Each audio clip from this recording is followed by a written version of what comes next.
Swayam Prabha. Digital India. Educated India.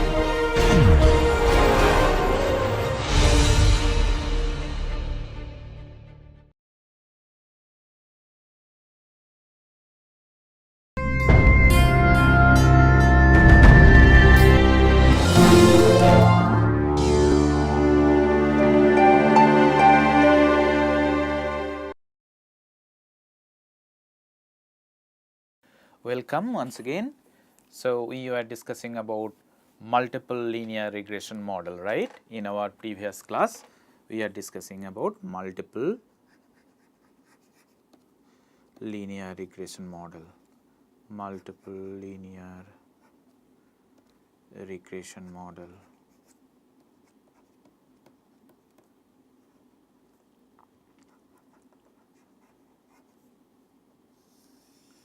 And the example what we were talking about was child mortality rate, that was our dependent variable, equals to beta 0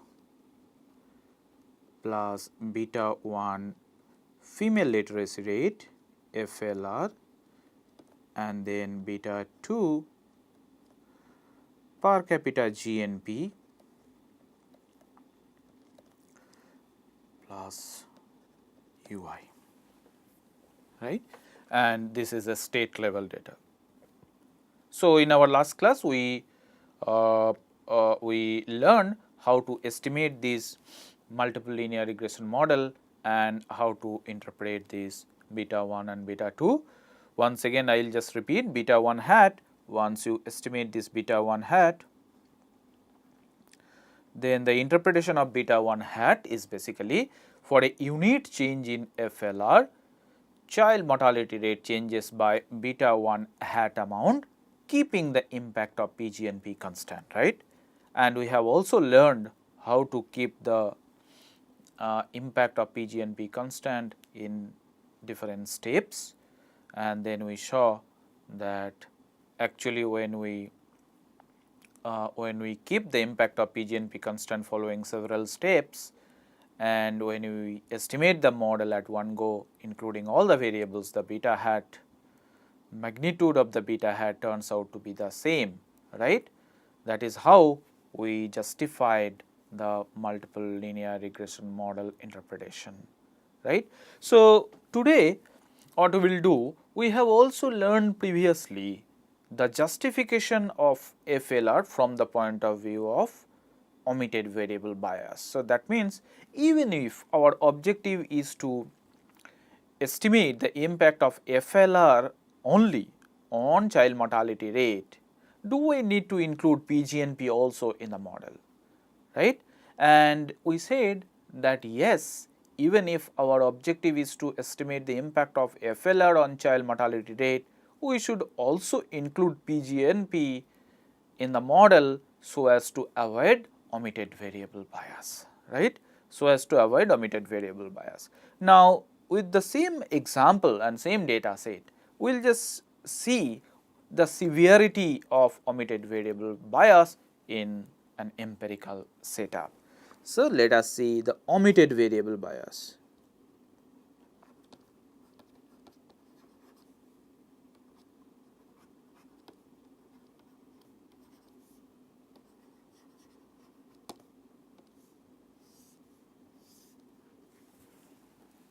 Okay.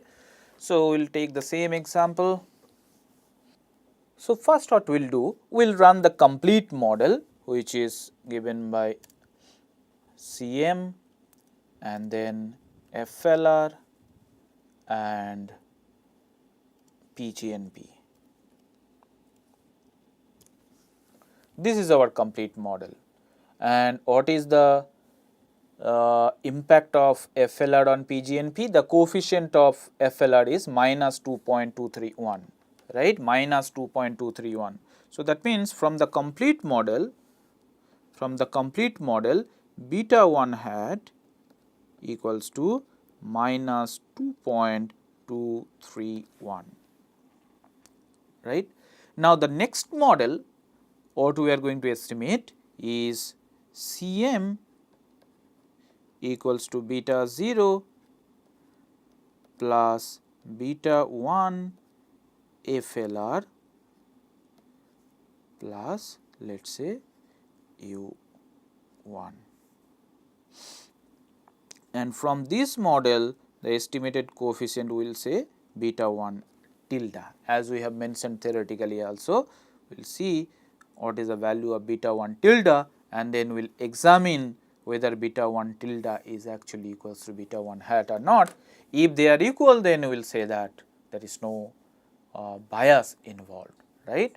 Beta 1 tilde now we are going to estimate. So, we will include only CM, child mortality rate, on FLR. So, that means we are not including PGNP in the model. Now, we see the what is the coefficient? Coefficient is minus 2.39, minus 2.39. So, we can easily understand from this that beta 1 hat, that means this implies beta 1 hat is actually not equals to beta 1 tilde. Okay, it is 0.2.231, this is minus 2.39, right. There is an increase in the value of the beta 1 tilde. So, that means there is a bias when we include when we do not include the model the other relevant variable in the model. Okay. Similarly, what we can do, we will look at the estimate of PGNP also from the complete model. Okay. What is the beta 2 hat? So, beta 2 hat from the complete model, beta 2 hat equals to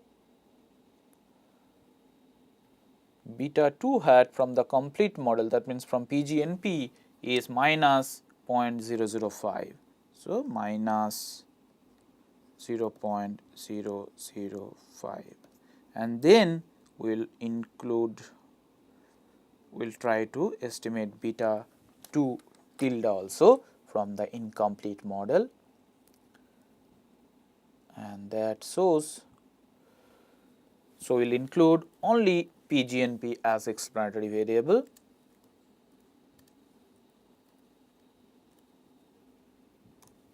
and what is the value? Minus 0.01, minus 0.01.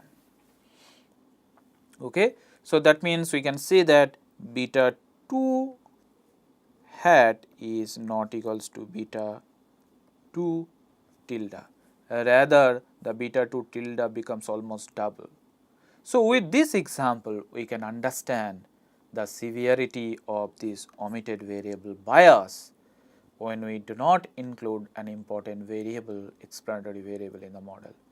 So, that means that gives you the proper justification of multiple linear regression model. Even if our objective is to estimate the impact of a particular variable in the model, we must include other relevant or important variables as control in the model, otherwise our model will suffer from omitted variable bias, and this example clearly demonstrate the severity of the omitted variable bias.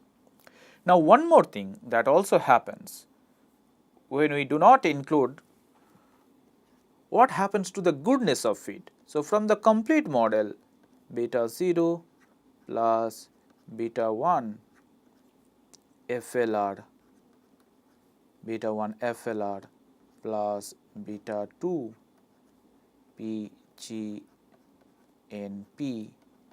plus UI. So, from the complete model, we will try to get the R square and we will call it as R square 1.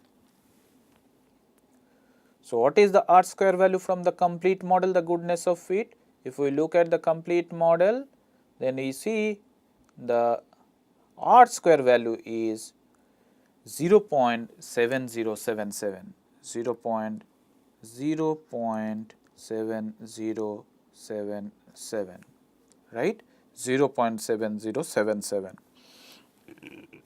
And then when we run the other two models, Cm I equals to, let us say, beta 0 plus beta 1 FLR plus U1. What is the R square value? Let us say this is called R square 2, and then we will run this model also. Cm equals to beta 0 plus beta 1 PGNP plus U2, and we will call this R square as, let us say, R square 3. So, we will now report the R square 2 and R square 3, and we will see.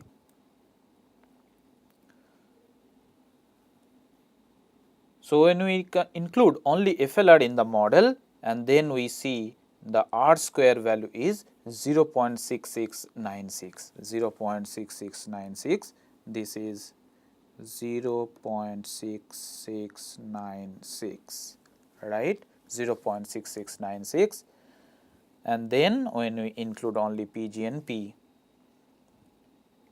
in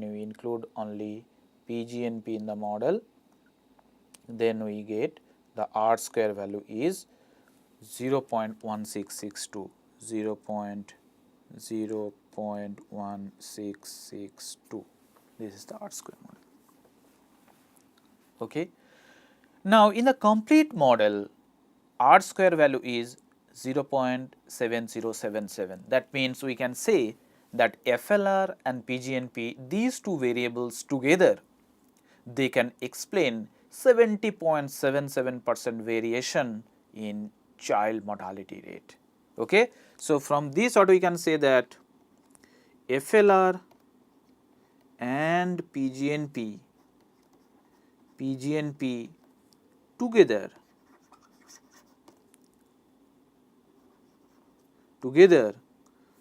can explain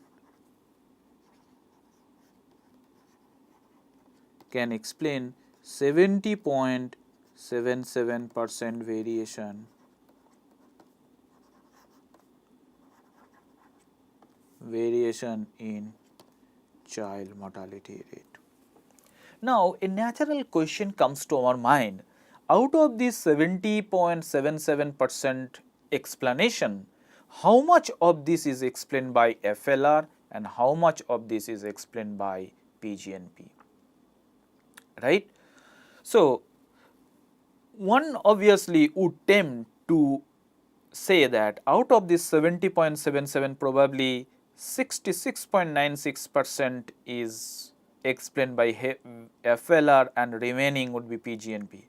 But if you look at 70.77 minus 66.96 is not actually 16.62%. So, that means we cannot actually allocate the R square among these two explanatory variables. What I say, I will just repeat here.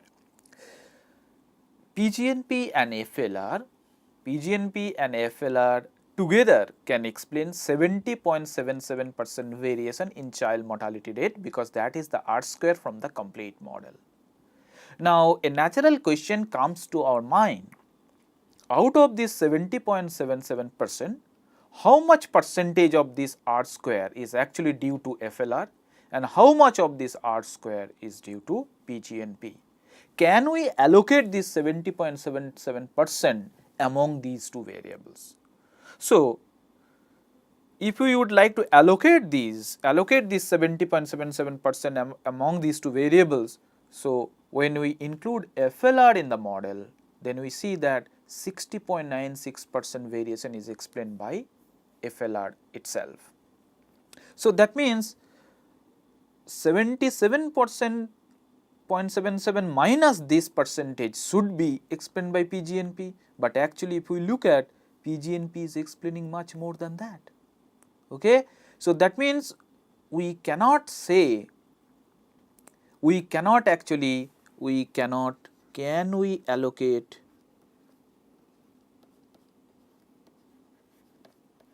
R square, which is 70.77% among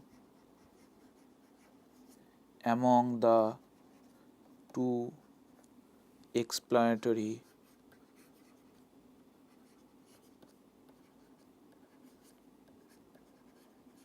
variables? The answer is actually no, we cannot. Why this is no? Because you see, if you allocate 60.96% on FLR, then the remaining 70.77 minus this much should have been explained by PGNP, but PGNP is explaining much more than that. So that means it is actually not possible to allocate this R square. Why? Because of the intercorrelation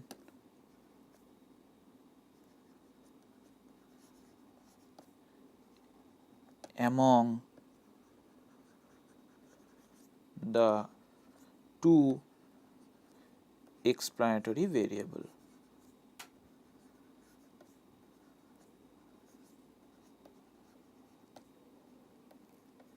If you calculate this intercorrelation among these two, you can see what is the intercorrelation between PGNP and FLR. You can easily calculate that.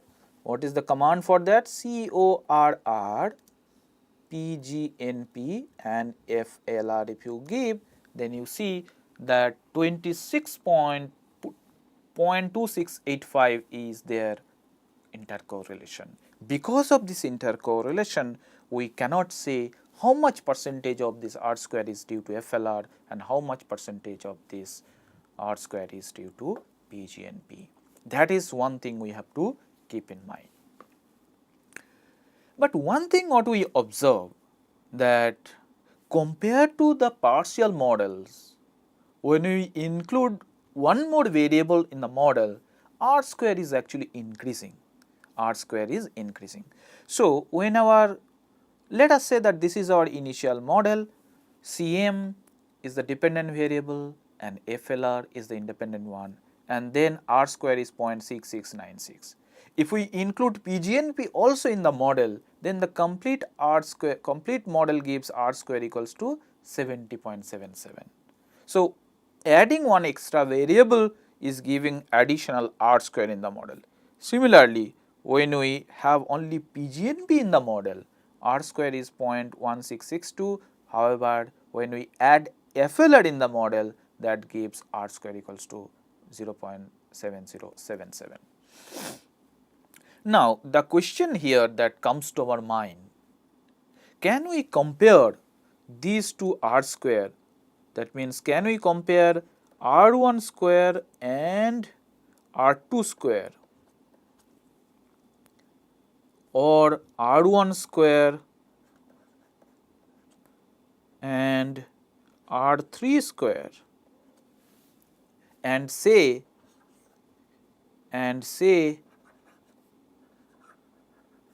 that R1 square is better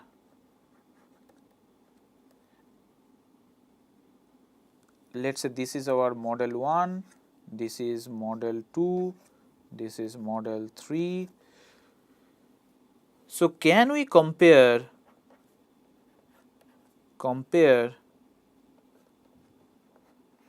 R1 square and R2 square, or R1 square with R3 square, and say that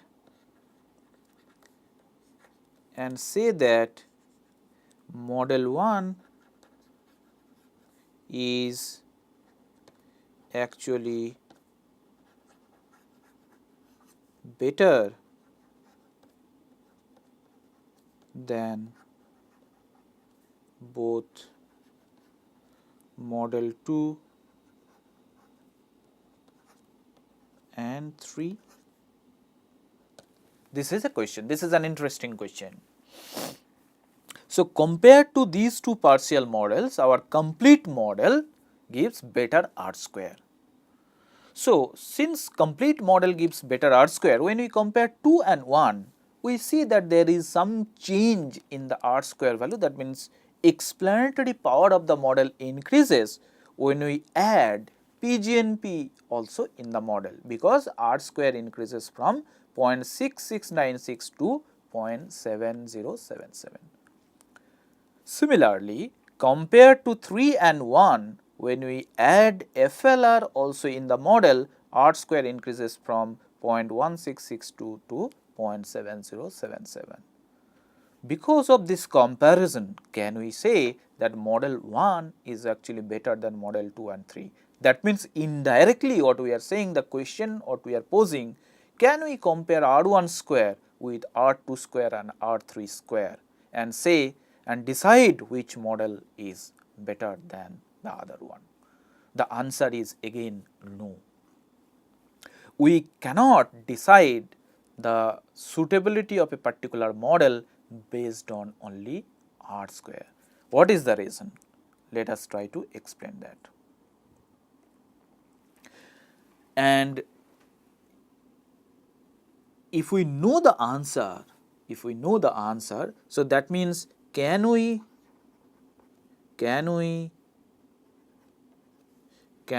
involve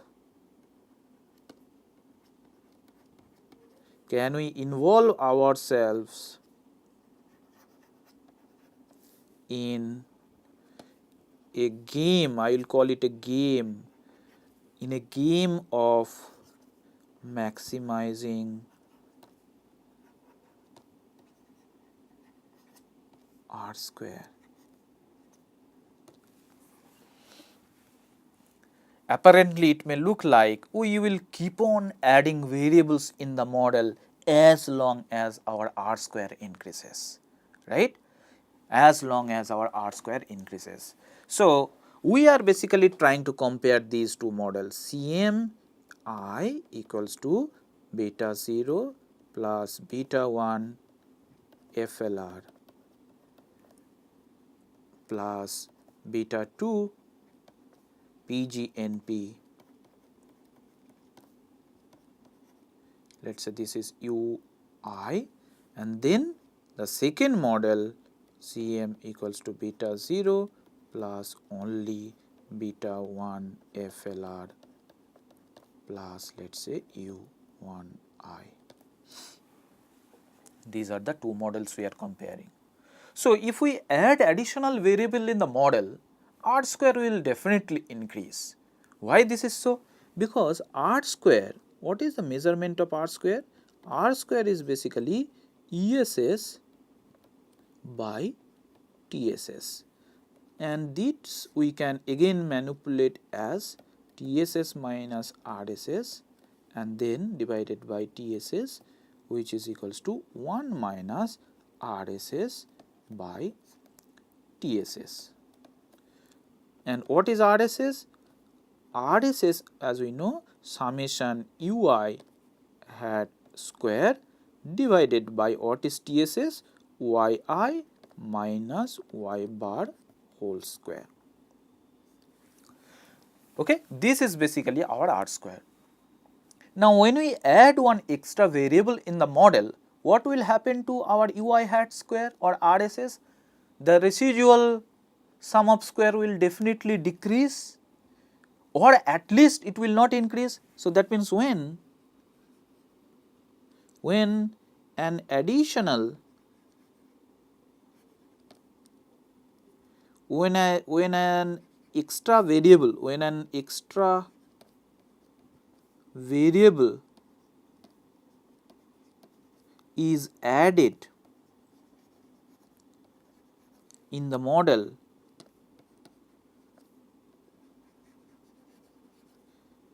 RSS, which is actually equals to summation UI hat square, RSS will decrease. RSS will decrease, or at least it will not increase. It will not increase.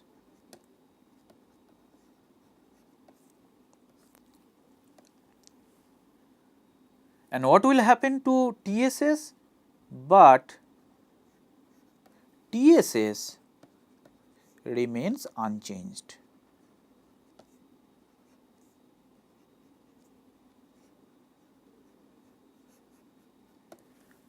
So, if the denominator remains unchanged and the numerator decreases due to an additional variable in the model, what will happen to r square? So, r square, therefore, r square will increase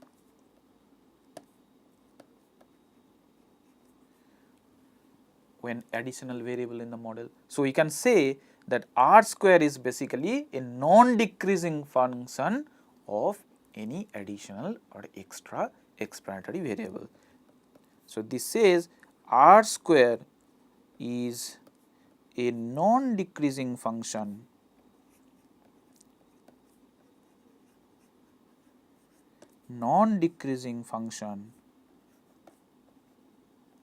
of extra explanatory variable.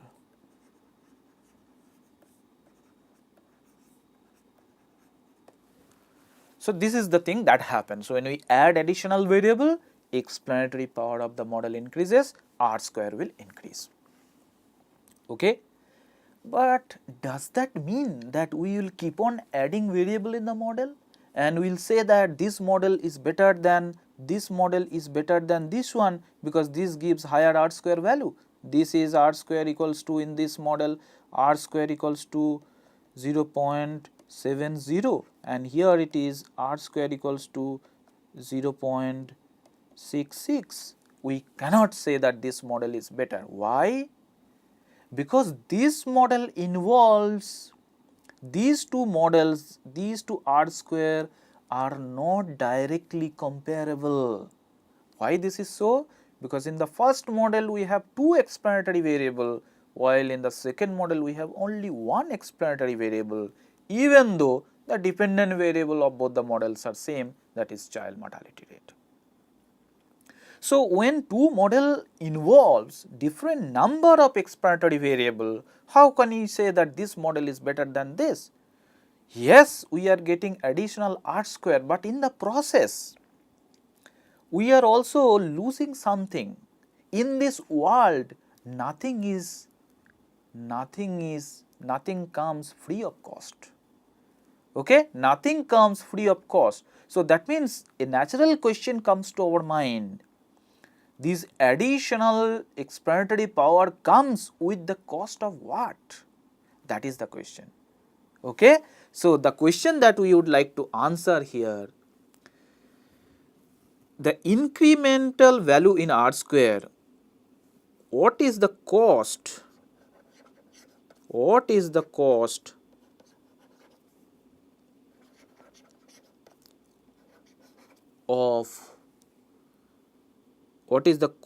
of the increment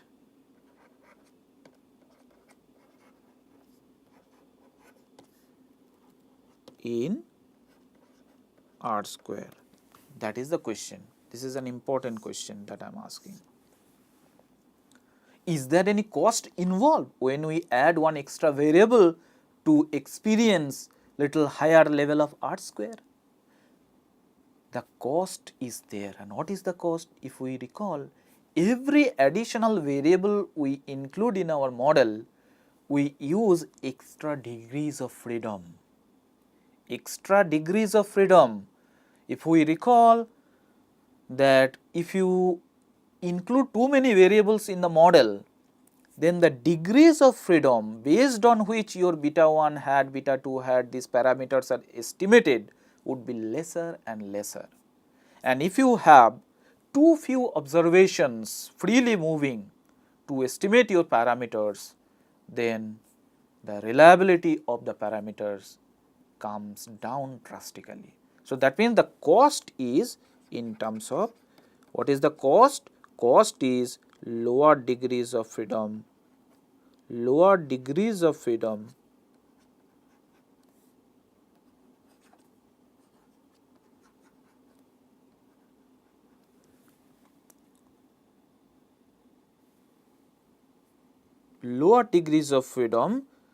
based on which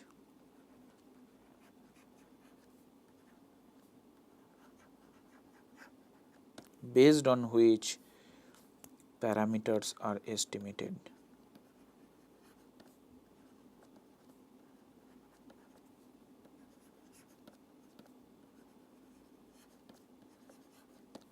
This is the cost. The more variable we add in the model, lesser and lesser would be the degrees of freedom in that model based on which our parameters beta 1 hat, beta 2 hat and so on, they are estimated. Lower the degrees of freedom, lower would be the reliability of the parameters. So, that is one thing we have to keep in our mind.